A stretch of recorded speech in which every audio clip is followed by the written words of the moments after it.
આજથી શરૂ થઈ રહ્યા છે મીનારક કા મુહૂર્ત, જેને શાસ્ત્રોમાં અશુભ સમય માનવામાં આવે છે. આ સમય દરમિયાન કેટલાક માંગલિક કાર્યો કરવાનો નિષેધ માનવામાં આવે છે. તો મીનારક કા મુહૂર્ત ક્યારે શરૂ થાય છે, કયા કાર્યો આ સમયમાં ન કરવા જોઈએ અને કયા ધાર્મિક કાર્યો કરી શકાય, આવું જાણીએ આ ખાસ વાતમાં. જયંતી મંગલા કાલી ભદ્રકાલી કપાલિની દુર્ગા ક્ષમા શિવા ધાત્રી સ્વાહા સ્વધા નમોસ્તુતે. જય ભગવાન મિત્રો, હું છું પ્રફુલભાઈ પંડ્યા. ભક્તિ સંદેશ કાર્યક્રમની અંદર આપનું સ્વાગત છે. દર્શક મિત્રો, આજનો જે કાર્યક્રમ છે મીનારક કમૂરતાનો પ્રારંભ. હવે મીનારકનો પ્રારંભ ક્યારથી થાય છે, ક્યાર સુધી રહેશે, મીનારકમાં આપણે કઈ વસ્તુનું ધ્યાન રાખવું જોઈએ, કઈ વસ્તુની ખરીદી ન કરવી જોઈએ, કયા કાર્ય ન કરવા જોઈએ, આ બધી વસ્તુનું મહત્ત્વ શું છે, બધી જ જાણકારી આજના કાર્યક્રમમાં હું તમને આપવાનો છું. મિત્રો, ખાસ કરીને આજે રાત્રે 1:02 મીનારકનો પ્રારંભ થશે.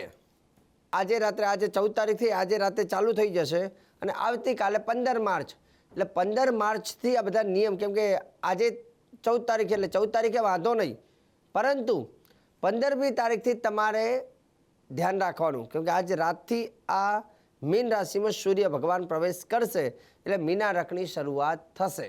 અને કઈ તારીખ સુધી મીનારક રહેશે, તો કે 14 એપ્રિલ 2026,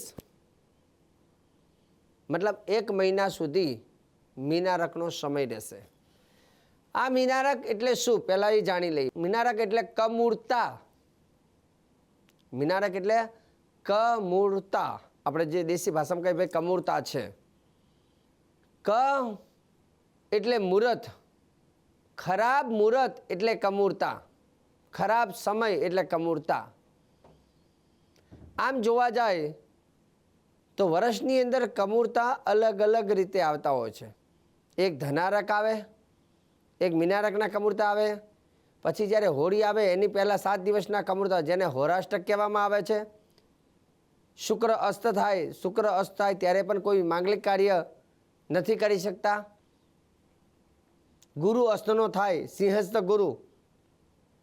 સિંહસ્થ ગુરુ આવે ત્યારે પણ કોઈ માંગલિક કાર્ય ન કરાય. આ બધી વસ્તુ જ્યોતિષના નિયમમાં બધું લખેલું છે. સૂર્ય ભગવાન જ્યારે મીન રાશિમાં પ્રવેશ કરે એટલે મીનારક કહેવાય, અને સૂર્ય ભગવાન જ્યારે ધન રાશિમાં પ્રવેશ કરે એને ધનારક કહેવાય. 12 રાશિઓ છે, સમજો. મેષ, વૃષભ, મિથુન, કર્ક, સિંહ, કન્યા, તુલા, વૃશ્ચિક, ધન, મકર, કુંભ અને મીન. 12 રાશિમાં 2 રાશિ એવી છે કે જે દેવગુરુ બૃહસ્પતિને છે. એક છે મીન એટલે મીનારક, અને ધન રાશિ એટલે ધનારક. તો જ્યારે સૂર્ય ભગવાન મીન રાશિમાં અથવા ધન રાશિમાં જાય છે એટલે કમૂરતા આવે છે. અને કમૂરતામાં શું ન કરવું જોઈએ? કમૂરતાની અંદર માંગલિક કાર્ય ન કરવા જોઈએ. માંગલિક કાર્ય ન કરવા જોઈએ, પરંતુ ધાર્મિક કાર્ય કરી શકાય. જેમ કે મને એક બેને પ્રશ્ન કર્યો કે શાસ્ત્રીજી, કમૂરતા આવે એટલે શું ભગવાનની દીવાબત્તી બંધ કરી દેવાની? નહીં. નિત્ય પૂજા, તમારી જે નિત્ય સેવા છે તો ચાલુ રાખવાની હોય. જપ કરવા હોય તો ચાલુ રાખી શકાય, ભગવાનનું નામ લેવામાં દોષ નથી. પરંતુ જ્યારે માંગલિક કાર્ય આવતા હોય, માંગલિક કાર્યમાં કયા આવે? તો કે માંગલિક કાર્યની અંદર લગ્ન હોય, સગાઈ હોય, છોકરા છોકરી એકબીજાને જોવાનું હોય, અથવા કંઈ ખરીદી લગ્નને લઈને કંઈ કરવાની હોય, મકાન લેવાનું હોય, વાહન લેવાનું હોય, કોઈ બિઝનેસને લઈને શરૂઆત કરવાની હોય, અથવા કોઈ દસ્તાવેજ કરવાના હોય, કોઈ જમીનનું કોઈ રોકાણ કરવાનું હોય, કે બિઝનેસની શરૂઆત કરવાની હોય, તો આ બધી વસ્તુ જે છે જેને માંગલિક કાર્યમાં ગણવામાં આવે છે. ભગવાનની પ્રતિષ્ઠા હોય, વાસ્તુ પૂજા હોય, બાળકની બ્રાહ્મણ હોય તો એમને જનોઈ આપવાની હોય, તો આ બધી વસ્તુ મીનારક દરમિયાન કરવી ન જોઈએ. મીનારકમાં ના થાય. પણ મેં એક વાક્ય કહ્યું, યાદ રાખજો, કેવલ માંગલિક કાર્ય અને ધાર્મિક કાર્ય બંને વસ્તુ છે. પણ માંગલિક કાર્ય અહીંયા નથી થતા, પણ ધાર્મિક કાર્ય કરી શકો છો. જેમ કે કોઈને દાન આપવાનું હોય, તો ભગવાનનું નામ લેવાનું હોય, નિત્ય સેવા પૂજા, ભગવાનની પૂજા પાઠ અથવા દાન આપવામાં કોઈ આમાં વાંધો નથી, પણ માંગલિક કાર્ય તમે ન કરી શકો.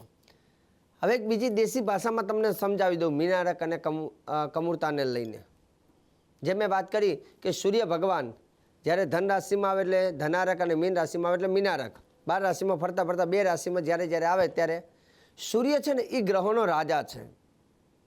સૂર્ય એ ગ્રહોનો રાજા છે અને બૃહસ્પતિ એટલે કે દેવગુરુ બૃહસ્પતિ જે છે સમસ્ત દેવી દેવતાઓના ગુરુ છે.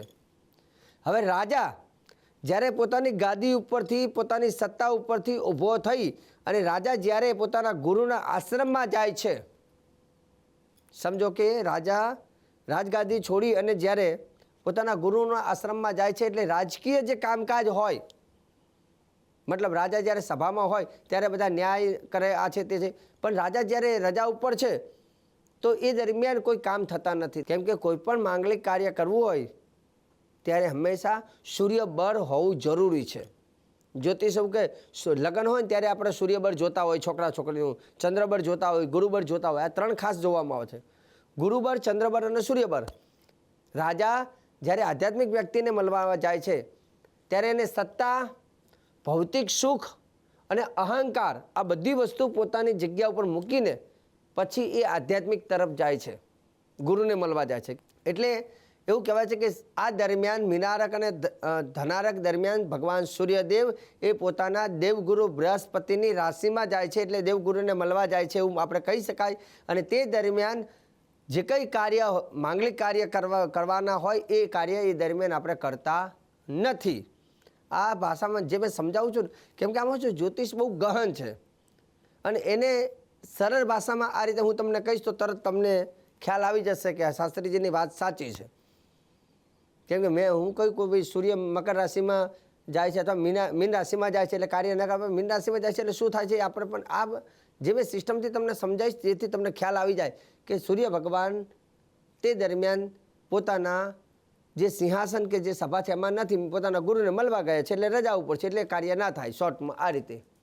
હવે એ વાત ઘણા લોકો કહેતા હોય કે શાસ્ત્રીજી શું અત્યારે હાલ અમે કોઈ વસ્તુ લેવી છે, અમે બાનું આપી દઈએ અથવા દસ્તાવેજ પછી કરીશું, ચાલજે અત્યારે બાનું આપી દઈએ અને પછી દસ્તાવેજ કરીશું, આ કમૂરતા પતે ચાલે? ના ચાલે. કેમ કે તમે જે બાનું આપો છો પહેલું પ્રથમ આપણે કેમ પહેલો હથોડો મારીએ ને બહુ મજબૂત હોય, પહેલું બાનું એટલે પ્રથમ વખત જ્યારે જે જગ્યા આપણે જોઈએ એનું જે પહેલું જે પૈસા આપીએ છીએ ને એને બાનું કહેવાય. અને પ્રથમ પહેલું ચાહે ટોકન આપ્યું ને તો એ મુહૂર્ત જ કહેવાય. તો કમૂરતા દરમિયાન આપણે મુહૂર્ત કરીને પછી દસ્તાવેજ કરીશું એવું નહીં કરવાનું. જ્યારે જ્યારે કરો છો ત્યારે, કેમ કે તમારા માટે એ સંપત્તિ હોય કે વાહન હોય કે જમીન હોય, દરેક વસ્તુ મહત્ત્વની છે. આપણે આપણા પોતે મહેનત કરી અને પછી આપણે વસ્તુ લેતા હોઈએ છીએ, પણ એ દરમિયાન આપણે શું કામ એવી ઉતાવળ શું કામ કરીએ કે જેના કારણથી એ સરસ મજાનું મકાન હોય કે જે વસ્તુ હોય એ આપણે ખરાબ એ કમૂરતામાં લઈએ. પરિસ્થિતિ ગમે તેવી હોય, શાસ્ત્ર એવું કહે છે કે જ્યારે વ્યક્તિએ પોતાની ભૌતિક સુખોની વસ્તુ લેવી હોય ત્યારે શ્રેષ્ઠ ટાઈમ સારો મુહૂર્તમાં લેવું જેથી એ વસ્તુ આપણને સુખ આપે.